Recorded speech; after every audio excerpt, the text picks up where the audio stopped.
So, good morning students, myself Professor P.B. Ingre,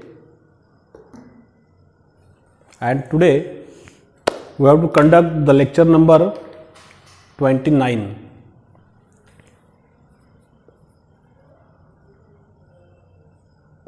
Okay, and write down our today's title. Our today's title is heat conduction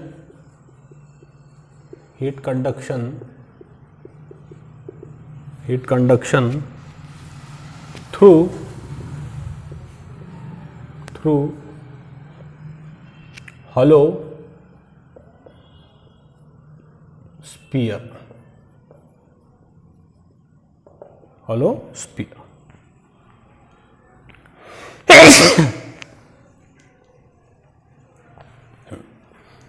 तो ये हमारा title है बच्चों आज का, heat conduction through a hollow sphere.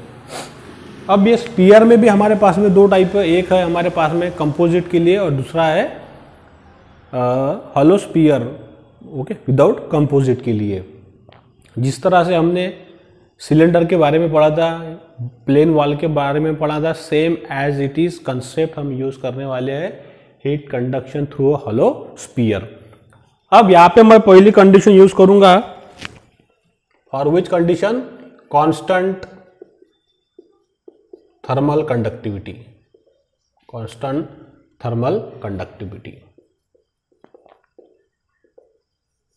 बराबर है। मतलब यहाँ पे K की वैल्यू क्या है बच्चों? कांस्टेंट है, राइट। अब स्फीयर के बारे में हम पढ़ चुके हैं। अब हॉलो स्फीयर हमारे पास में है, तो मैं यहाँ पे डायग्राम बना रहा हूँ हॉलो स्फीयर की। तो देखिए अभी simple diagram hollow sphere. So just I draw the simple diagram of the hollow sphere. Draw first this line. Yes or no? Yes. There is a center. This is the center. The center lines. Yes or no? Yes. अब देखिए बच्चों, इसके अंदर मैं hollow sphere कर रहा हूं। अब हॉलो स्फीयर आ गया, मतलब हमारे पास में कितनी रेडियस आ गई? दो, एक इनसाइड के लिए और एक आ गई आउटसाइड के लिए। इनसाइड और आउटसाइड, ये बन गया मेरा आउटसाइड, और इसके अंदर एक रहेगा इनसाइड पोर्शन। तो उसके लिए मैं डायग्राम बनाता हूं इनसाइड के लिए।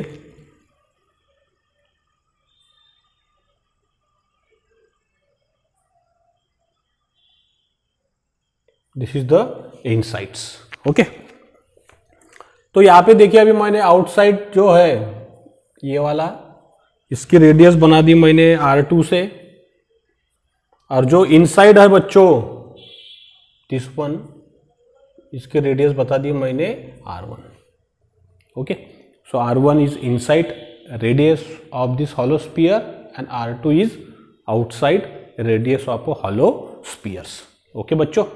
अब यहाँ पे देखिए क्या मैं कंडीशन अज्यूम करने वाला हूं। जैसे हमने वहां पे कंडीशन अज्यूम की थी कि हम सिर्फ कंडीशन करेंगे अज्यूम कि हीट जो फ्लो हो रही वो रेडियली आउटवर्ड्स हो रही, जिस तरह हमने स्फेरिकल अपने सिलेंडर में कंसीडर किया था, ओके। तो यहाँ पे भी मैं कंसीडर करूंगा तो हीट कैसी हो रही? स्फेरिकल के स्फीयर में भी radially outwards, okay, radially outward जा रही है। क्यों? अब मतलब इसके अंदर क्या है? हीट सोर्स है, और ये हीट कहाँ जा रही है? बाहर। तो हीट बाहर जा रही है, मतलब अंदर का टेम्परेचर क्या होगा बच्चों? ज्यादा होगा। तो फिर मैंने यहाँ का टेम्परेचर बना दिया T1 और ये बाहर का टेम्परेचर बना दिया T2। T1 is greater than T2 guys, yes और नो? यस। अब यहाँ पे जो हीट फ्लो हो रही, only consider the which heat flow? Only the radial heat flow. Radial heat flow will be there's, okay, not axially, not tangentially. हमारे को पता है कि 3 डायमेंशन में हीट कैसी फ्लो होती है? Radially, tangential, axially. तो हम क्या अज्यूम कर रहे हैं? Only the heat flow is radially but no axially और नो टेंजेंशियली।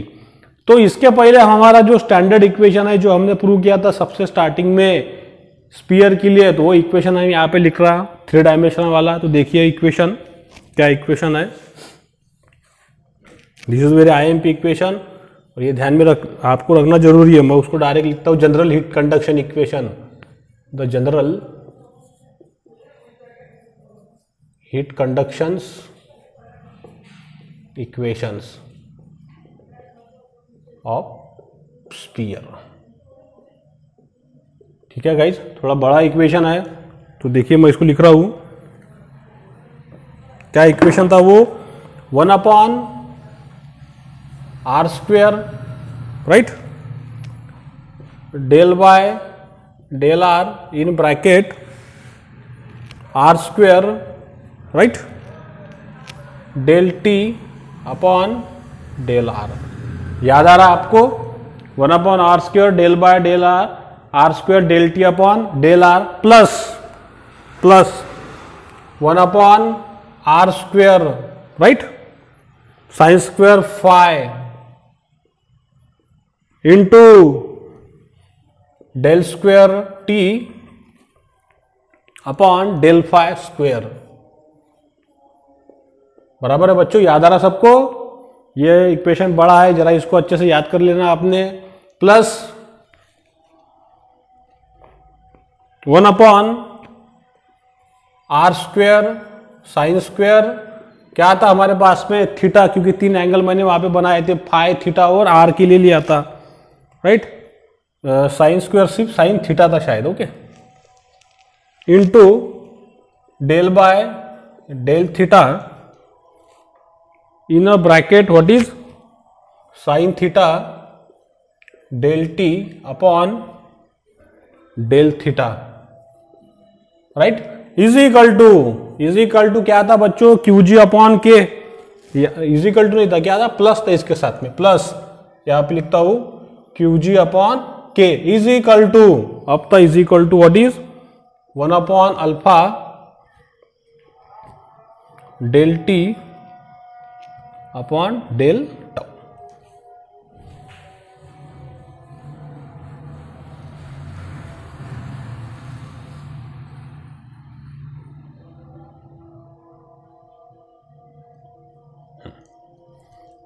बराबर है बच्चों?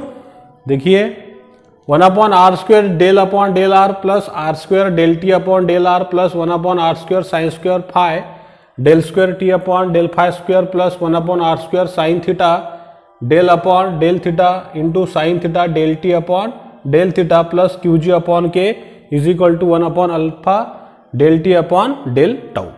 ठीक है, थोड़ा बोर्ड उधर ये हो गया था कैमरा, इसलिए मैंने जाके इसको सेट किया बच्चों के। तो अब देखिए यहाँ पे, अब हम क्या कंसिडर कर रहे हैं? रेडियल हीट फ्लो कंसिडर कर रहे हैं। तो फिर जो हमारे पास में था एक टेंजेंशियली और एक्सियली, उसको हम निगलेक्ट कर रहे हैं। ओके, यहाँ पे मैं पैरामीटर लिखता हूं,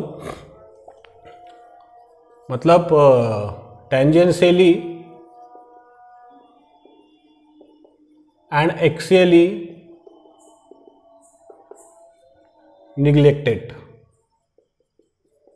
इसको मैंने निगलेक्ट कर डाला। सिर्फ ये जो स्पीयर है, स्पीयर में जो हीट फ्लो हो रही वो कौन सी हो रही? सिर्फ टेंजेंशियली। ओके, तो अभी टेंजेंशियली है, 1 डायमेंशनल है। कुछ अजम्पशन लिख रहा हूं बच्चों, यहां पे देखिए, ये तीसरा अजम्पशन लिखता हूं मैं, no internal heat generations,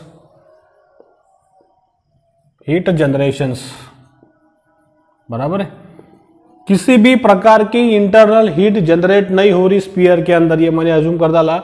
no internal heat generation will be there's. Then after that the heat flow is steady.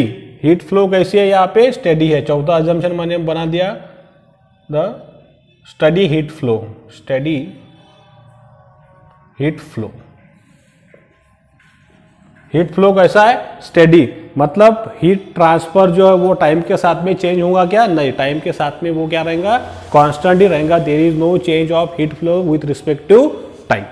अब ये इतने सारे मैंने अज्यूम यहाँ पे कर लिया, radial heat flow, tangential and axial heat flow neglected, no internal heat generation and steady heat flow rate.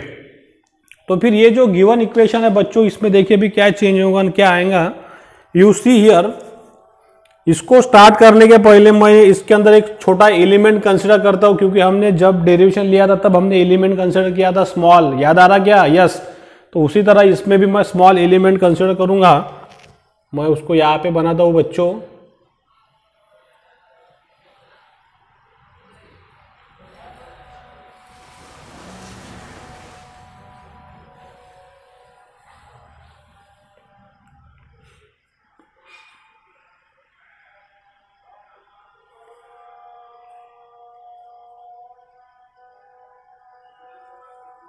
ठीक है।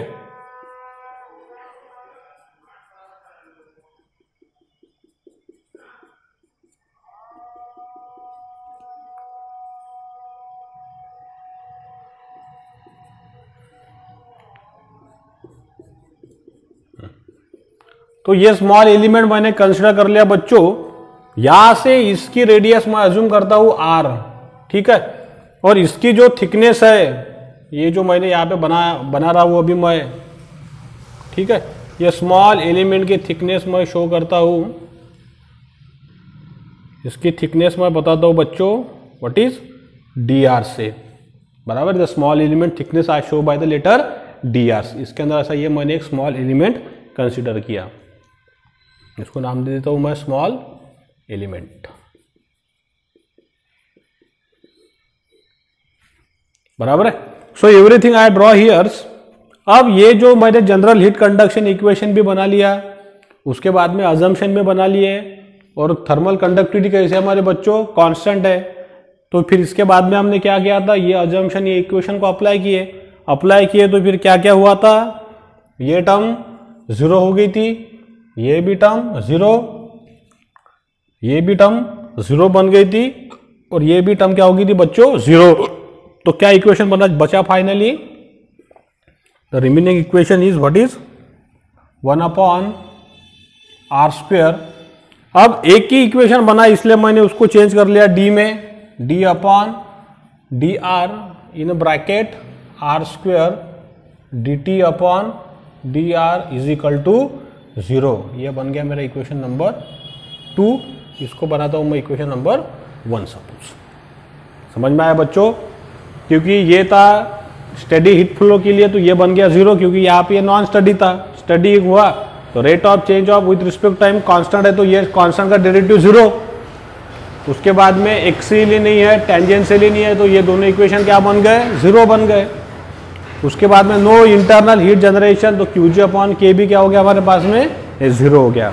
सो what is the remaining equation, this one, 1/r² d/dr r² dt/dr is equal to 0 guys. अब यहाँ पे देखिए मैं इसको आगे solve करता हूँ, तो आगे क्या बचेगा हमारे पास में, आगे बचा d/dr r² dt/dr is equal to 0। ये 1/r² को मैंने इधर मल्टीप्लाई किया, तो ये टर्म बन गई, इसके साथ में इधर 0 बन गई, ओके। लेकिन 1/r² ये कभी 0 रह सकती है क्या, नहीं, क्योंकि यहाँ से इसके हमने एक रेडियस है, कुछ तो भी वैल्यू रहेंगी। लेकिन ये क्रॉस मल्टीप्लिकेशन में इधर अगर चले गया तो ये क्या बन गया, r इंटू 0 0, इसलिए ये इक्वेशन हमारे पास में बचा। इसको मैंने कहा equation number 3 guys, okay. So you सी,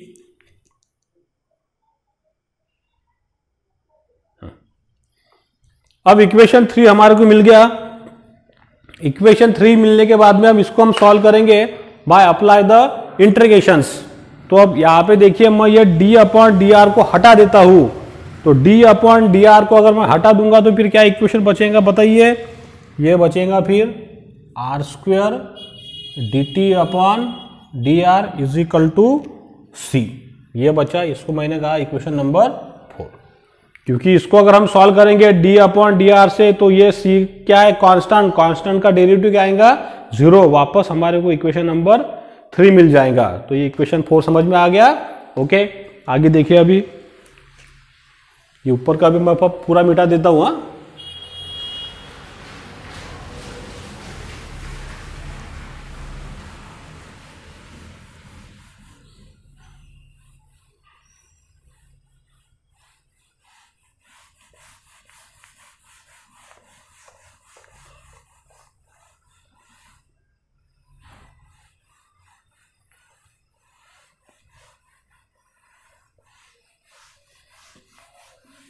ठीक है,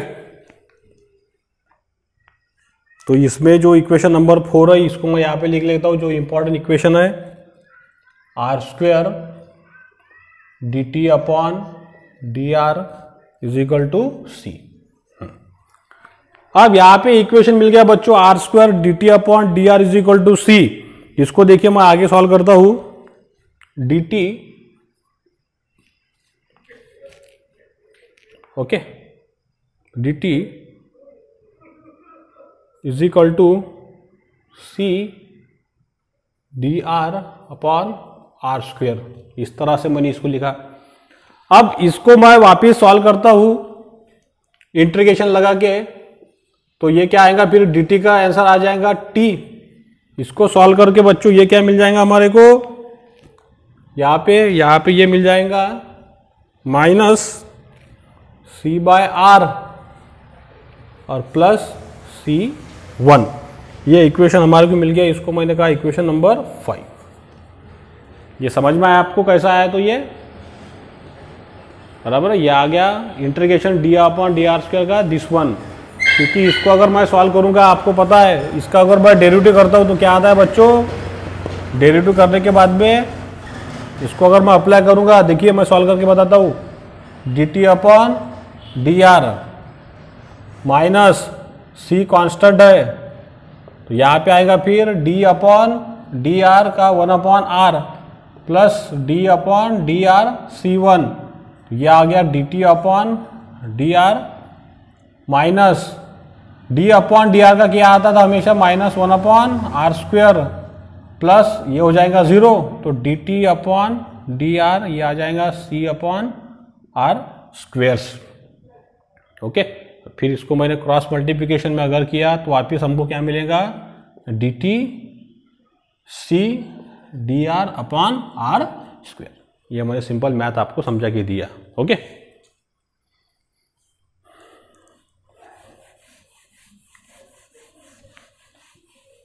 इसके अपोजिट और इंटीग्रेशन भी आपके समझ में आ जाता, कोई बड़ी बात नहीं इंटीग्रेशन, क्योंकि इंटीग्रेशन ऑफ dx क्या होता है बच्चों, x बराबर है इंटीग्रेशन ऑफ x dx का x, ये सब पता है आपको, x स्क्वायर dx का निकालना है, तो एवरीथिंग यू नो दैट, फार्मूले भी आपको पता है, सब आपको पता है, यस और नो, यस। तो ये फार्मूले 10वीं 11वीं के है, 10वीं 11वीं के फार्मूले पे ये हमने इक्वेशन सॉल्व किया।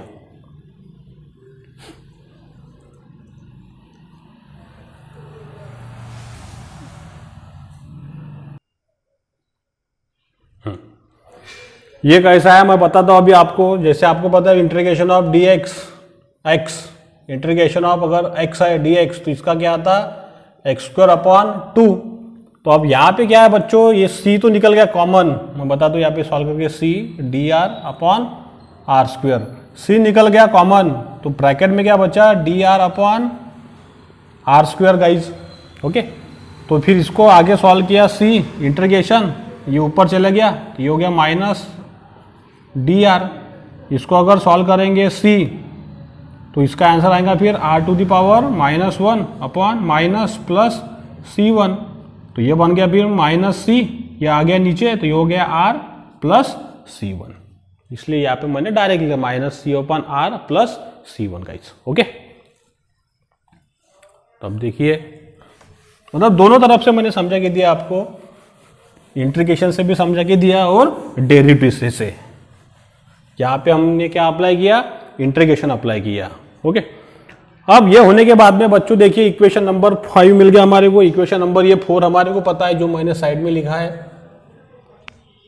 सो आफ्टर गेटिंग दिस इक्वेशन, अब लगाऊंगा मैं यहाँ पे boundary condition, same as it is like as our plane wall and cylinder conditions.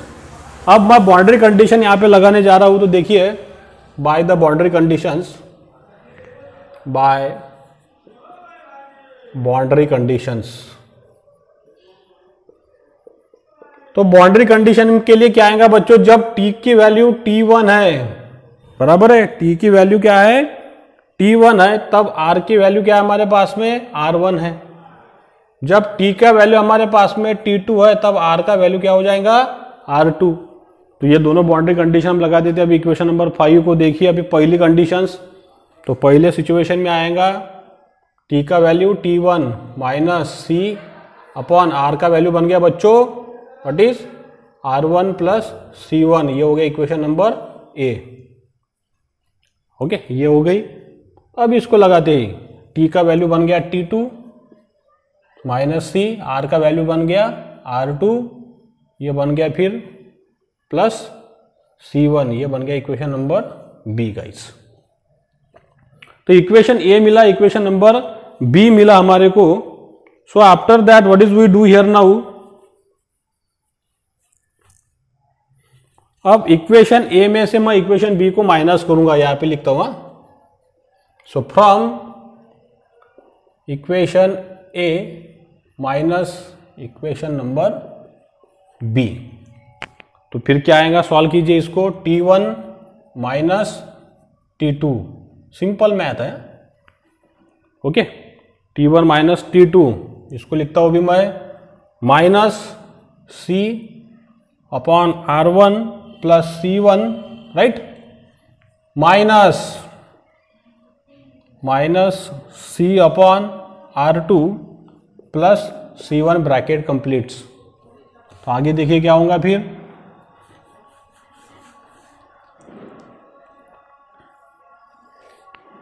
तो आगे आएगा फिर हमारे पास में T1 minus T2 is equal to minus C upon R1 plus C1.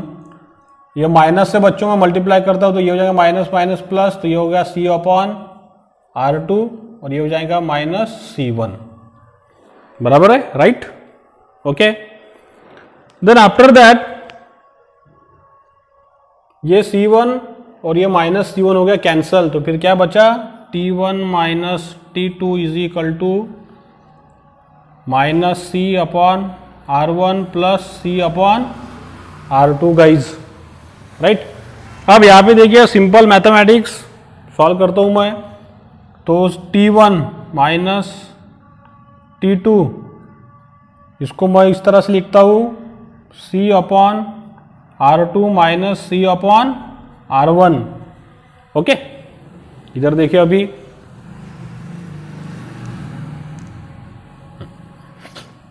अब यहां से मैं C को कॉमन निकालता हूं बच्चों. तो क्या बचेगा, T1 माइनस T2, C को निकाला कॉमन तो ब्रैकेट में बचा 1 upon R2 minus 1 upon R1. बराबर है. ये स्टेप यहां पे सॉल्व करता हूं, बाद में मिटा देंगे हम, या फिर इसको मैं मिटा देता हूं. आपके अभी समझ में आ गया सब बच्चों. ये इक्वेशन आपने ध्यान में रखना सिर्फ अभी. इक्वेशन नंबर 5 को भी मैं इक्वेशन नंबर 5 यहाँ पे लिख लेता हूँ साइड में. T minus C upon R plus C1, equation number 5.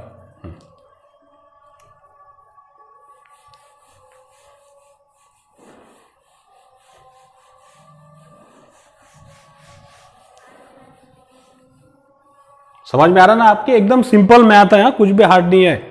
तो फिर क्या बचा देखिए अभी, T1 minus T2 is equal to C. यहां पे क्रॉस मल्टीप्लिकेशन ब्रैकेट में R1 minus R2 divided by R2 into R1, right. Okay guys, तो फिर C बराबर क्या हो गया फाइनली, C बराबर हमारे पास में हो गया. अभी आखिरी पे हम जब सॉल्व करेंगे इसको तो C बराबर हमारे पास में आ गया. C की वैल्यू आ गई T1 minus T2 into R1 minus R2 divided bye, नहीं ये इधर आ जाएगा ऐसा, R2 into R1 divided by R1 minus R2. ये किसकी वैल्यू बन गई बच्चों हमारे पास में, ये बन गई हमारे पास में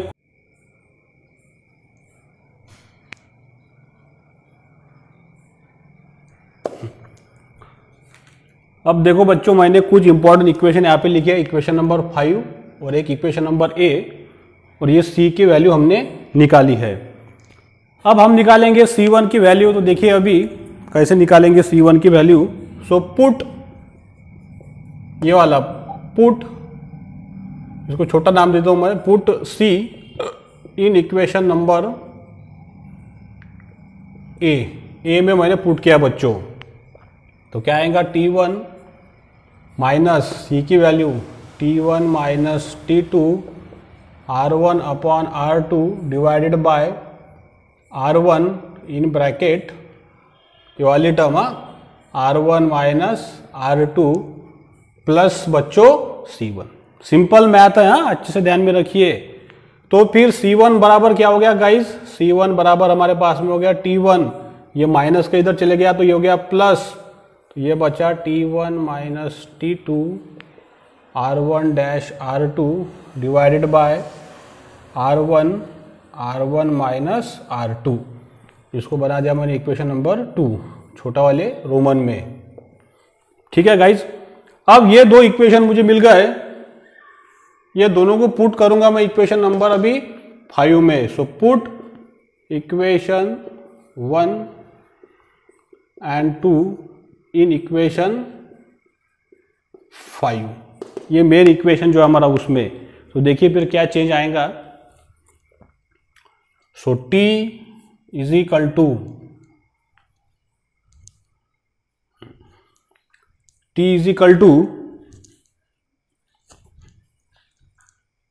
सो पुट ऑल दिस C का वैल्यू पुट करो पहले, minus T1 minus T2 R1 dot R2 upon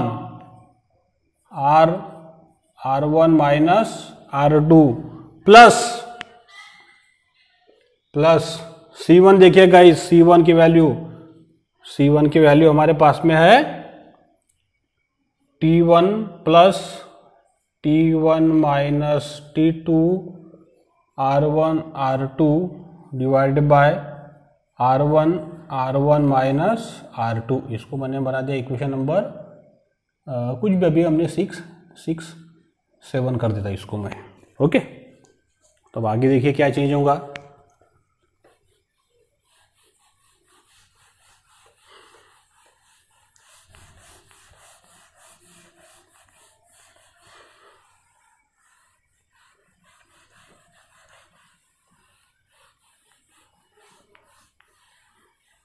ठीक है बच्चों, तो अब यहां पे देखिए, अब मैं ये प्रॉब्लम को किस तरह से सॉल्व करता हूं इसका मैथमेटिक्स।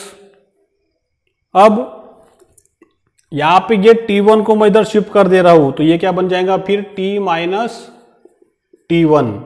इधर देखिए, इधर क्या बचा अभी, minus bracket T1 minus T2। ये जो टर्म है बच्चों, इसको मैं करता हूं इसके साथ में रेसिप्रोकल्स। यहां पे भी ये जो टर्म है इसके साथ में करता हूं इसका रेसिप्रोकल्स। तो देखिए क्या आएगा फिर,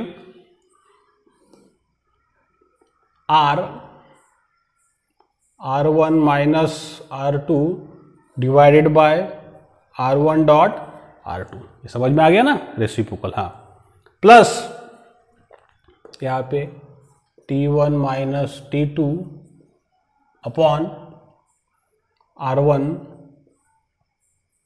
R1 minus R2 divided bye R1 R2 reciprocals. तो रेसिप्रोकल में देखिए अभी क्या चेंज होगा बच्चों हमारे पास में, ये R1 हो गया कैंसल। इधर देखिए आगे minus T1 minus T2 upon, यहाँ पे देखिए अभी ये R, इसको मैं सेपरेट लिखता हूँ, R1 अपॉन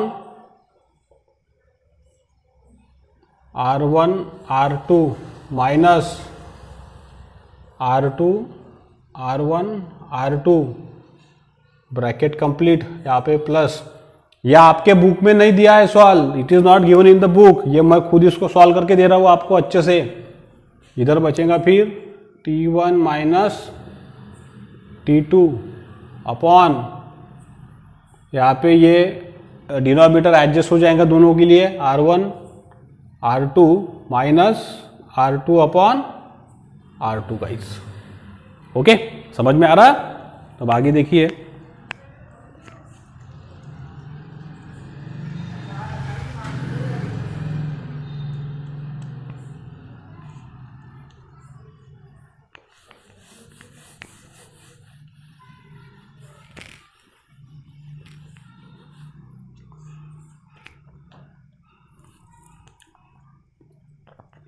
तो अब आगे ये देखिए क्या होगा, T minus T1 is equal to,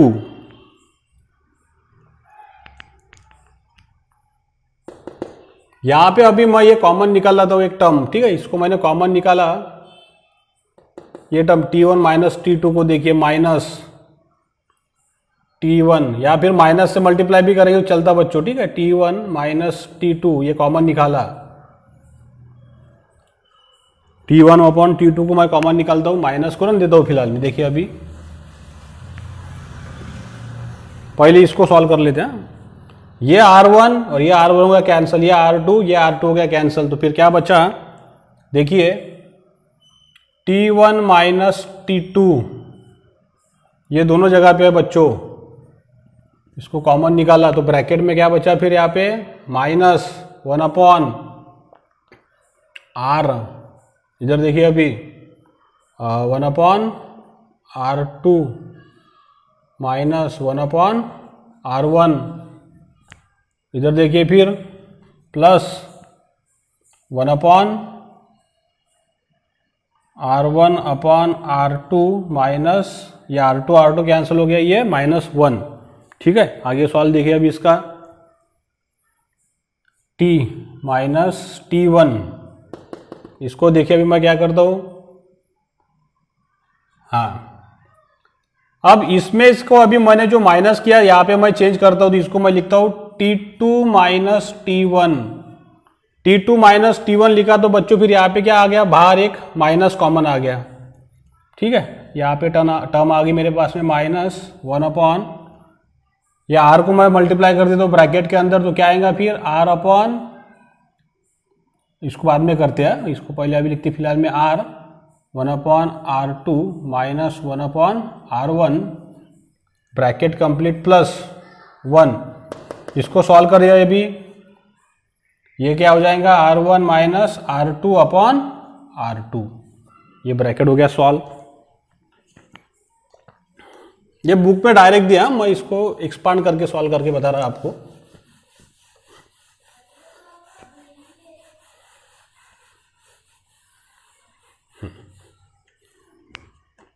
तो अब यहां पे देखिए अभी ये माइनस मैंने नीचे ले लिया अभी, मतलब T माइनस T1 इसको नीचे ले लिया मैंने, ये हो गया T2 माइनस T1, ये माइनस इसको मैं मल्टीप्लाई कर दो बच्चों ये ब्रैकेट को, तो ये यहाँ पे क्या हो जाएंगे, ये माइनस और ये माइनस, ये बन गया प्लस, ये आ गया 1 अपॉन R। यहाँ पे देखिए अभी मैं दोनों को सॉल्व करता हूँ, तो सॉल्व करने के बाद में क्या आएगा, ये R1 minus R2 divided bye R1 dot R2, समझ में आ गया, ओके। ये माइनस इसको यहाँ पे मल्टीप्लाई हो गया, ये हो गया माइनस, ये माइनस से मल्टीप्लाई करके जा रहा हूं मैं, यहाँ पे देखिए अभी ये वाला, तो यहाँ पे आ गया minus 1 upon R1 minus R2 upon R2, okay guys. तो अब यहाँ पे देखिए अभी what is the change now, ये मिला हमको T minus T1 T2 minus T1 is equal to, अब इसका रेसिप्रोकल होगी, ये टर्म मैं ऊपर भेज देता हूं, इसको देखिए अभी ऊपर चली गई तो ये क्या हो जाएंगी R1 R2 R, ब्रैकेट में बचा R1 माइनस R2, ये R2 ऊपर चली गई, यहाँ पे बचा R1 माइनस R2,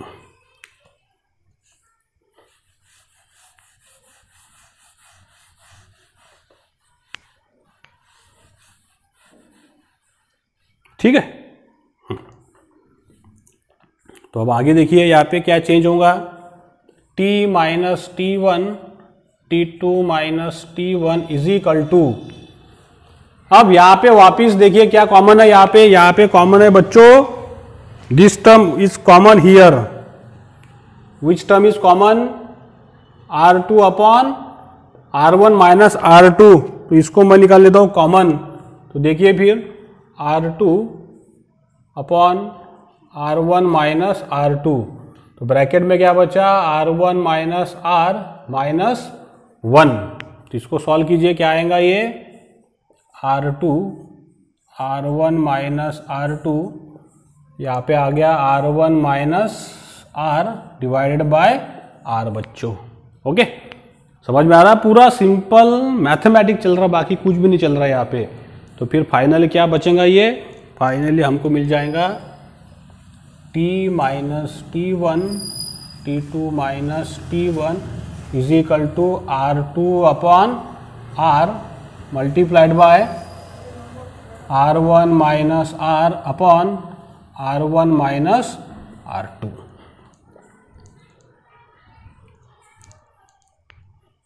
ओके, तो ये टर्म हमारे को मिली है। यस और नो? यस।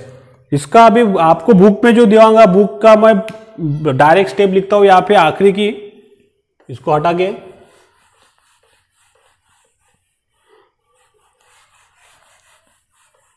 बुक की डायरेक्ट स्टेप दी। यहां पे क्या स्टेप दिया बच्चों बुक की? t minus T1 T2 minus T1 is equal to R2 upon R in bracket.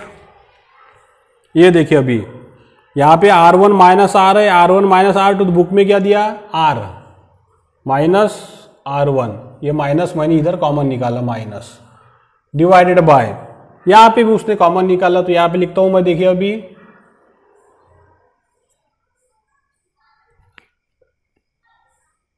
ये बड़े ब्रैकेट करके R2 माइनस R1, तो ये कॉमन निकल गया यहाँ पे माइनस, ये माइनस माइनस हो गया कैंसल, तो फिर क्या बचा?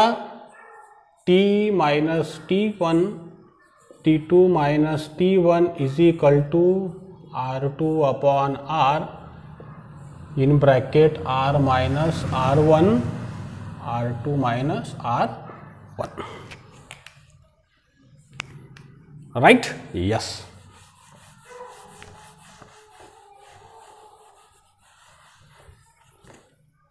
समझ में आ गया बच्चों? यस। तो this is a dimensional less number, this is dimension less.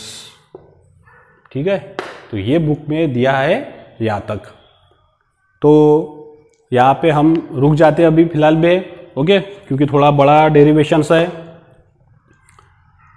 इसका जो ग्राफ मिलेगा हमारे को यहाँ पे हाइपरबोलिक शेप मिलेगा, जैसा हमारे को सिलेंडर में क्या मिलता था? लॉगरिथमिक। और कितनी हीट ट्रांसफर हो रही है, तो ये हम सॉल्व करेंगे बाय फूरियर्स लॉ। ओके, तो यहाँ तक हम रुक गए आज बच्चों। कितनी हीट रेडियली आउटवर्ड जा रही है, ये हम कल सॉल्व करेंगे, या कल means in our next lectures. Okay, so if you like my videos, so please share my videos with your college friends or another college friends, and subscribe my YouTube channel to press the bell icon buttons. So stay at home, stay safe. Thank you very much.